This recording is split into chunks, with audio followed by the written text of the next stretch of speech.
Ayan po, tatanggalin na po ng aking anak. Naka 30 minutes na ba ito?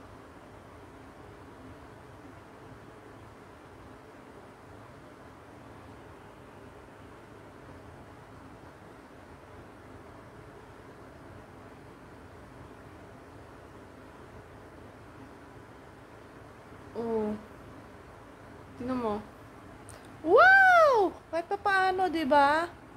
Hindi mo kinapalang kasi. Ito dapat tumakpan. Oo, to dito sa banda rito. Oh. Oh. Tingnan, harap mo nga sa ano. Dito manipis. Doon makapal.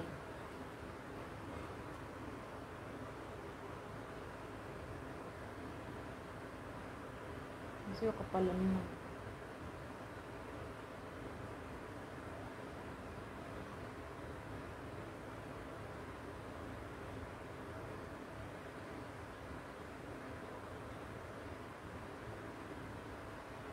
O, ito isa, maganda-ganda. Hindi, talagang ano, wala kang kilay dito. Oo, Kaya tapos, hindi ano siya, no? Microblading, no? Dapat talaga microblading. Magkano ba microblading? Tumatagal ba yun? Oo. Dito lang sa banda rito, oh. Kasi huwag na natin tanggalin yun, eh. Pero kumapal-kapalo. Oh, maganda na. Ba't di ka magsisipilyo? Ayan po. Nakikita nyo na po ang aking kilay. Medyo kumapal-kapal na po yung dito. Kasi yung dito ko po kasi ubos po talaga yan eh. Hindi ko po alam kung bakit. Pero pagka ho may budget, magpapa-microblading po ako ng aking kilay. Ayan po. Sana po ay tayo nasa mabuting kalagayan sa mga oras na to. At tayo po ay ligtas anumang kapahamakan. Yan ang lagi sa akin sinasabi sa inyo. Lagi kong sinasabi sa inyo. Sinasambit ko sa aking mga lapi. Tumatalab po yan. Maniwala kayo. Lahat po ng naiisip ko nangyayari. Lahat po ng naiisip ko. Halimbawa, nakatungo ko. May maiisip ako. Parang may darating na yun. Dumating nga. Lahat.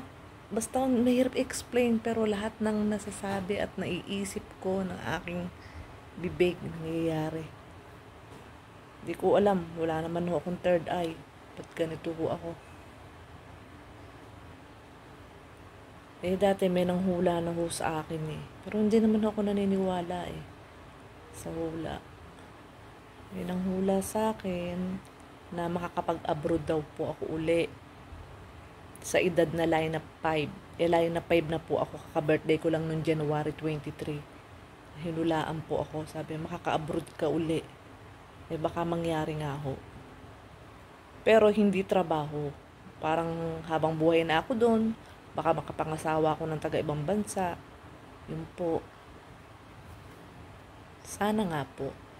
Para maiba-iba naman ang angka. Pero sana, kawawa naman tong house ko kung iiwan ko to. Tapos lagi na lang din ako nagsusolo dito. Tapos iiwan ko pa. Ayan, tingnan niyo po. Paminsan-minsan, magpapaganda po tayo. Huwag po tayo maglosyang-losyang mga nanay. Ayusin natin ang sarili natin. Yan, hindi lang po talaga ako pala make-up. Naglalagay ng kung ano-ano sa mukha. Tingnan nyo lahat ng aking video. Yung iba ho doon, yung parang makikintab ho yung mukha ko, ay sa ilaw lang. Nilalapit ko sa ilaw yung mukha ko para parang akala ay may foundation. Pero wala ho yan. Lipstick, wala. Ngipin ko, hindi na ho buo lahat yan. Yan, wala na ho dito, tsaka dito, tsaka doon. Ito lang sa taas. Kaya minsan, mga nanay, magpapaganda-ganda ho tayo nang sa ganun tayo kaakit-akit sa ating mga anak, sa ating husband, nyo. Ako pala, wala, dalaga pala ako. Joke lang po. Naantok na ako. Ayan, Kanina ang kapal niyan eh. Ang galing. Anak ko nag-ano niyan. Nakaisip. Nalagyan ako ng kilay. Yan po pagkain ko. Saging ang aking hapunan. Tsaka konting kanin. Ayan, may apple din ako. 3 ito. Nakain ko na yung 2. Yung isa inumagahan ko. Yung isa ay binaong ko nung kami ay nagpunta ni tatay sa Calamba Doctors. Yun po. Pwede na po yung kilay ko. Ayos naman. Yun lamang po. Pinakita ko sa inyo ang pag-reveal ng aking kilay. Yung dito medyo manipis pa. Pero okay lang ho yan. Hindi naman ho ako maano. Ganyan lang. Yan. Maraming salamat po uli ha. Pasensya na po kayo sa akin.